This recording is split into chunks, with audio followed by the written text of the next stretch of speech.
I was carrying a box of old photos to the garage when I heard my fiancé's voice, soft, trembling, practicing the vows he'd promised to keep secret from me until the wedding.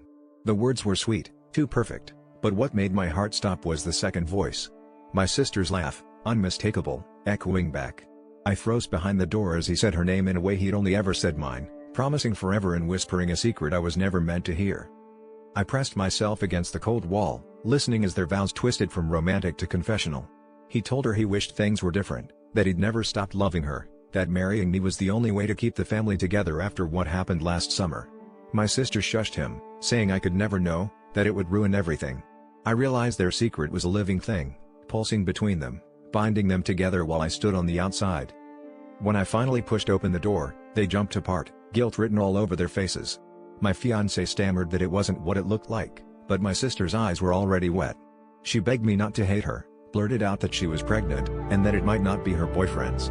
The pieces fell into place, the late night talks, the fights, the way he'd always defended her even when I was angry. I'd been the distraction in their story, not the main character.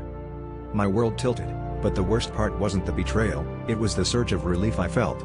I loved him, but I'd been clinging to the idea of us because I was afraid to be alone, afraid to be the sister who lost everything. I realized the secret wasn't just theirs. I'd known, deep down, that I was living a lie too. As I walked away from the garage, I decided to let them keep their secret, and to finally start living my own truth.